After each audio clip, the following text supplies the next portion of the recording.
Te voilà dans ta première relation saine et tu sais pas comment faire. Tout simplement parce que c'est ta première relation saine. Et c'est normal. Quand auparavant, tu as vécu que des relations toxiques, tu les as enchaînées pendant des années et sincèrement, tu as prié pour avoir une relation saine. Tu t'es demandé mais quand est-ce que ça va arriver pour que tu puisses enfin vivre quelque chose de beau, de sain, sans à chaque fois souffrir, te faire avoir, être blessé et j'en passe. La relation saine dont tu as rêvé, elle est là, elle est devant tes yeux, littéralement, elle est arrivée.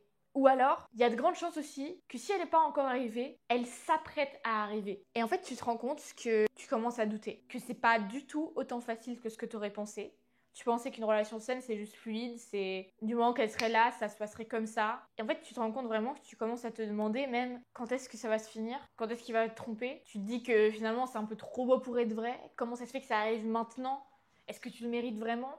Et que, ouais, c'est un peu trop beau pour qu'il n'y ait pas quelque chose qui se cache derrière. Et en fait, toutes ces pensées qui tournent et tournent et tournent encore dans ta tête, et c'est normal parce que c'est des mécanismes de protection, risquent de te faire auto-saboter la relation dont tu rêves depuis des années littéralement. Et sur cette question, j'ai fait une vidéo entière sur les 5 signes que tu es peut-être en train d'auto-saboter ta relation saine, inconsciemment, qui plus est, d'où le fait que c'est extrêmement piège. Donc je t'invite vraiment à aller la regarder parce que ça va te donner beaucoup plus de contexte et déjà quelques clés pour faire en sorte de pouvoir co-créer la relation de tes rêves et non pas de la co-saboter. Bref, donc comment faire quand tu arrives dans ta première relation saine, que tu doutes, mais que tu n'as pas envie de l'auto-saboter, que tu as envie vraiment de pouvoir y voir le plein potentiel. Je vais commencer par te raconter une petite histoire. Il y a quelques années, je sortais de 3 relations toxiques d'affilée qui avaient au total duré, je pense, plus de 5 ans. Et j'étais fatiguée, vraiment. J'avais décidé que j'en avais ma claque et que cette fois, si je me mettais dans une relation, ça allait être une relation saine, point barre. Et donc, j'ai fait une liste de critères de ce que je voulais voir chez un mec. Et sans les 10 critères, je ne me mettrais pas avec la personne. Hors de question. Et j'ai fait cette liste. 30 jours plus tard, j'étais en date avec un mec qui cochait littéralement tous les cases de ma liste. Et donc, t'aurais pensé que je me serais dit, bah, let's go, youpi, trop bien, je suis trop heureuse. Sauf que c'est pas du tout ce qui s'est passé. Parce que j'ai commencé à avoir tellement peur. Parce que je me suis rendu compte qu'en fait, j'avais extrêmement peur de me réouvrir, de refaire confiance. Parce que je me disais que derrière, j'allais forcément me faire blesser. Et donc, pendant des mois, j'ai lutté. C'est-à-dire que donc j'avais un pied dedans, un pied dehors. Donc en même temps, j'avais pas envie de complètement dire non à cette relation puisque je voyais bien qu'il y avait un potentiel absolument incroyable et que je me sentais tellement bien, je m'étais jamais sentie autant en sécurité avec quelqu'un, que mon système nerveux était complètement apaisé quand j'étais à côté de cette personne. Et donc je savais qu'il y avait quelque chose à aller chercher. Mais en même temps, mon mental et mes pensées me disaient fais attention, alerte rouge, imagine si se passe ça, imagine non, non, non. Et un soir, on s'est posé et j'allais lui dire que je voulais arrêter cette relation, que je voulais qu'on reste amis simplement, que j'avais pas envie de gâcher ce début de relation ou cette potentielle amitié, blablabla. Et que du coup, je voulais pas qu'il se passe quoi que ce soit. Et rien que le fait de devoir dire ça, ça me pétrifiait. Mais vraiment, j'osais pas m'exprimer. Je me disais, mais si je lui dis ça, comment il va réagir, blablabla, je savais pas comment le dire, je tournais autour du pot. Et finalement, j'ai réussi. J'ai réussi à lui exprimer tous mes doutes. Et surtout, ça m'a montré qu'il était extrêmement patient, qu'il était là pour m'écouter. Parce que même si je butais sur mes mots, je bégayais, j'arrivais pas à m'exprimer, j'osais pas m'exprimer, donc ça veut dire, je m'exprimais un peu, puis après je disais, non, mais en fait, rien. Alors qu'il n'y avait pas du tout rien. Et le fait de vraiment avoir réussi à dire tout ça, donc à lui dire tous mes doutes, le fait que j'avais peur d'être blessée à nouveau, le fait que j'avais pas envie de redire la même chose que dans le passé, le fait que je savais pas s'il y avait anguille sous roche, que ça me semblait être trop beau pour être vrai, que je pensais que ça allait peut-être se finir et que du coup après j'allais être blessée encore une fois. Je lui ai tout dit, vraiment. Le soir là, donc j'étais pas dans ma ville, j'étais un peu loin de chez moi et du coup il m'a dit ben t'as plus de transport pour rentrer chez toi, donc j'avais pas la voiture. Donc viens dormir à l'appart et juste on dort dans un lit séparé si tu veux. Au final, on a clairement dormi dans le même lit. Et c'est comme si en fait le fait de avoir exprimé ce que j'avais, on va dire, sur le cœur et surtout dans mon cerveau en fait, ça avait permis de complètement relâcher en fait cette pression immense que je m'étais mise et tous ces doutes. Et là, j'ai vraiment senti ce soir-là un niveau de me sentir en sécurité, de me sentir comprise, de me sentir entendue et de me sentir hyper respectée en fait, que j'avais jamais senti auparavant. Ce qui fait que mais je me sentais tellement bien. En fait, c'était même plus. Je sais pas comment dire ça en fait, parce que c'est pas quelque chose d'intellectuel, c'est quelque chose de somatique et corporelle où vraiment mon corps avait décidé de faire confiance. Je sais pas comment dire ça. C'était pas mentalement parlant, mais c'était somatiquement parlant que la personne en face avait tellement mis un cadre de sécurité, de bienveillance, de je t'écoute, de c'est une safe space, de tu peux t'exprimer, que c'est mon corps qui a commencé à faire le travail de se recalibrer et de petit à petit s'ouvrir à la possibilité de pouvoir refaire confiance, de laisser les doutes de côté, etc. Évidemment, ça a été vraiment un peu le point de changement, mais après ça a encore pris du temps. Après, bien sûr qu'il y a certaines parts de doute qui sont revenues, il y a une part de contrôle qui est revenue aussi où je voulais tout planifier, savoir du coup exactement comment ça allait se passer, qu'est-ce qu'on allait faire, se projeter genre dans 1 année, 2 ans, machin. Et si je savais pas, je commençais à paniquer. Mais du coup, j'avais aussi du coup pris cette habitude de pouvoir exprimer ce que j'avais sur le cœur. Et c'est le premier point que je veux te mettre en avant, c'est que tu ne dois pas te gêner de clarifier les choses et d'exprimer tes attentes dès le début. Parce que du coup, c'est ce que j'ai fait. J'ai quand même attendu 1 mois et demi, 2 mois. Non, je rigole. En vrai, non, pas du tout 1 mois même. 3 semaines, quelque chose comme ça. Mais au bout des 3 semaines, du coup, je lui ai dit, c'était ce soir-là où je lui ai tout déballé. Je lui ai dit, non mais moi je doute de ça, mes attentes c'est ça, je veux pas qu'il se passe ça parce que ça, ce que j'ai vécu, non, non, non, non, non, non, je lui ai pas expliqué tout, mais enfin, juste en fait de clarifier qu'est-ce qui se passe pour moi, qu'est-ce que j'attends et qu'est-ce que je veux de cette relation. Et surtout, du coup, ça demande de toi-même être clair sur qu'est-ce que tu recherches. Et pas seulement ce que tu ne recherches pas. Parce que c'est facile de dire je veux pas que tu sois comme ça, je veux pas que tu sois comme ça, je veux pas que tu sois comme ça, je veux pas que tu sois comme ça. Et du coup, tu veux que ce soit comment? Et c'est une vraie question que je te pose.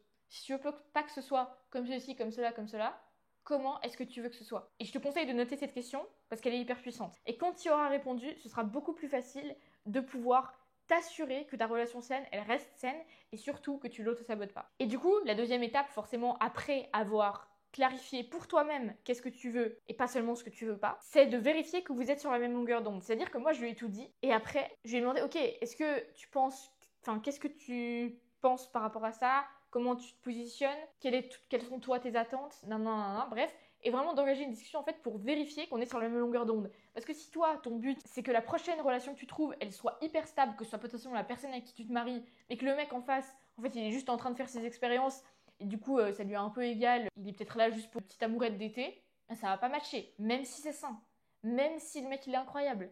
Parce que simplement, vous n'avez pas la même vision. Et donc, de vraiment se mettre au clair dès le début sur ça.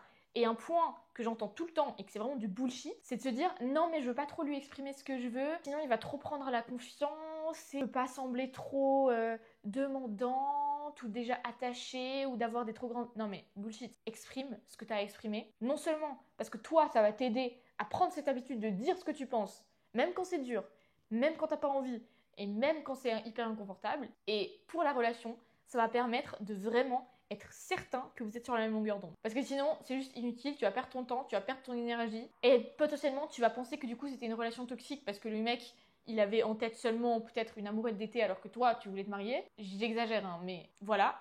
Alors que c'est pas qu'elle était toxique, la relation, c'est simplement que vous avez des visions différentes. Et ça, c'est hyper important pour pas justement retomber dans un cycle de relation toxique parce que peut-être tu as la perception que c'est toxique. Alors que ça n'a pas forcément besoin de l'être si tu t'exprimes clairement dès le début et surtout que tu es au clair avec toi-même sur tes propres besoins, désirs, attentes, tout. Et sur ce sujet, j'ai fait une vidéo exprès sur comment exprimer tes besoins et faire en sorte qu'ils soient comblés, spécifiquement avec les hommes parce qu'il y a des différences de communication qui rentrent en jeu. Je la mettrai soit en description, soit juste ici ou là ou quelque part. Et je te conseille vivement d'aller la regarder. Le deuxième point, quand tu es dans ta première relation saine, à faire extrêmement gaffe parce que c'est quelque chose aussi avec lequel j'ai eu la peine au début, c'est de pas le mettre, lui, au centre de ta vie et pas mettre la relation au centre de ta vie. Et du coup, de laisser de côté ce que tu faisais avant. Ça veut dire que si tu vas à la salle, si tu as l'habitude d'avoir un cours de danse, si tu as une activité particulière que tu fais toutes les semaines, continue à la faire. C'est hors de question que tu la laisses de côté pour aller le voir, de le mettre lui en priorité ou je sais pas quoi. Même si c'est une relation saine, je le répète. Donc vraiment de continuer à faire les activités que tu faisais avant lui.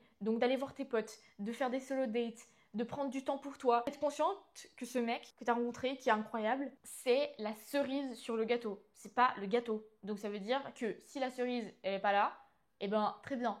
Si la cerise elle est là, et ben encore mieux. Mais en attendant, le gâteau il doit rester là. Et tu dois pas faire l'inverse, c'est-à-dire mettre la cerise en bas et le gâteau par-dessus, parce que là, ça va pas marcher. Et donc vraiment, de garder les bases et les fondations de ce qui fait que tu es déjà satisfaite dans ta vie. Simplement, c'est cool d'avoir une relation saine, en plus par-dessus. Bien sûr qu'il y a des nuances à ça, parce qu'il y a des choses forcément qui changent quand tu as une relation, parce que simplement, c'est déjà du temps et de l'énergie investie en plus que ce que tu as l'habitude d'investir.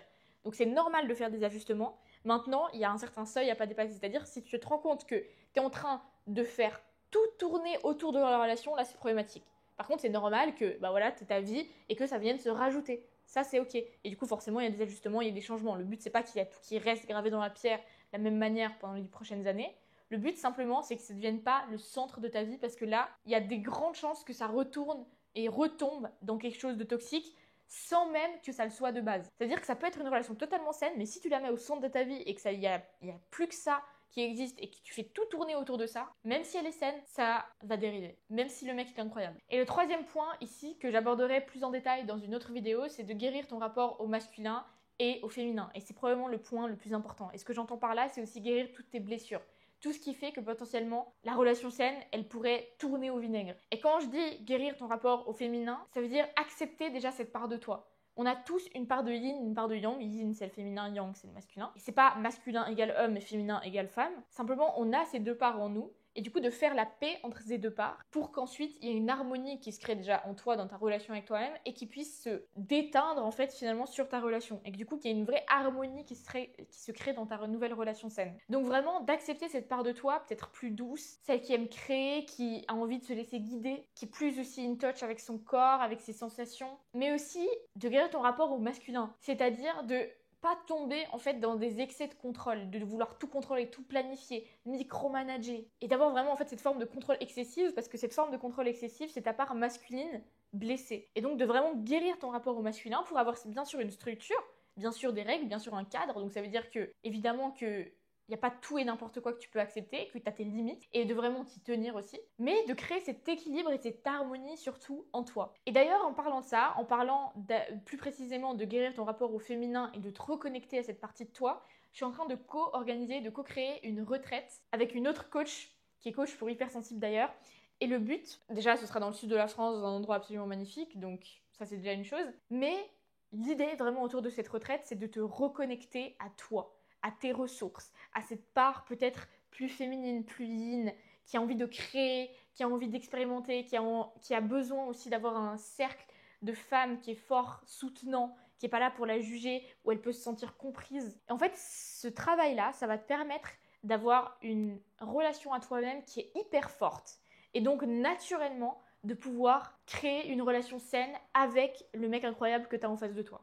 Bref, donc si ça t'intéresse, je te conseille de vivement et rapidement surtout, parce que ce sera très bientôt, t'inscrire sur la waitlist. La retraite, elle est sur sélection. C'est même pas vraiment une retraite finalement, c'est plus une immersion en fait vraiment, qui va te permettre de te reconnecter à toi, à une forme de simplicité aussi. Et tu verras que l'harmonie qui va se créer après ça, elle a vraiment pas de prix. Parce que ça va avoir un impact sur tous les aspects de ta vie, à commencer par ta relation à toi-même, et donc naturellement découler sur ta relation romantique, mais aussi sur tous les autres aspects de ta vie, ton travail, tes amitiés, ta santé, bref, absolument tout. Donc si je récapitule les 3 points à vraiment prendre en compte quand tu es dans ta première relation saine, c'est de ne pas te gêner, de clarifier et de dire les choses, d'exprimer tes attentes, tes besoins dès le début. Et donc, ce qui va avec ce point, c'est d'être toi-même au clair avec tes propres attentes, pas seulement ce que tu veux pas, mais aussi ce que tu veux. Le deuxième point auquel il faut être attentif, c'est de ne pas mettre la relation au centre de ta vie. C'est-à-dire vraiment bien te rappeler que la relation, c'est la cerise sur le gâteau. Et donc de continuer à entretenir ton gâteau, entre guillemets, donc tes amitiés, ce que tu fais normalement, tes activités préférées, avoir du temps seul et vraiment continuer de construire ta vie, non pas autour de la relation, surtout pas, mais simplement en ajoutant la relation comme un élément supplémentaire et qui rajoute quelque chose de positif, bien sûr, à ta vie en général. Et le troisième point, c'est de vraiment créer une relation hyper forte à toi-même. Et ça passe par guérir ton rapport au masculin et au féminin, à te reconnecter aux différentes parts de toi, à te connaître vraiment profondément et avoir une confiance en toi en fait absolument inébranlable, tout simplement parce que tu es bien avec toi-même et donc naturellement la relation saine, elle va évoluer vers le mieux parce que les deux, vous êtes entiers, chacun de votre côté, vous êtes bien avec vous-même et simplement vous vous mettez ensemble pour construire quelque chose d'encore mieux. Vous n'êtes pas en train de combler un vide chez l'autre, vous n'êtes pas en train d'essayer de sauver l'autre, simplement vous faites une partie de votre chemin ensemble, côte à côte, et c'est ça qui est absolument magnifique. Et donc si tu veux vraiment approfondir cette part-là, qui est d'ailleurs la plus importante, te reconnecter un peu à ton féminin, à ton yin, à ta créativité, oublie pas de t'inscrire sur la waitlist, c'est sur sélection, il y a peu de place, et je serais ravie de t'y voir parce que vraiment, ça va énormément t'aider. Bref, je te remercie de m'avoir écouté jusque-là. Si ça t'a parlé, si t'as aimé, je te serais hyper reconnaissante que tu mettes un petit pouce en l'air, que tu t'abonnes surtout pour pas louper les prochaines, et même que tu commentes sur ce qui t'a plu, ce dont t'as pris conscience. Et moi, je te retrouve tout bientôt pour une prochaine vidéo. Bisous bisous!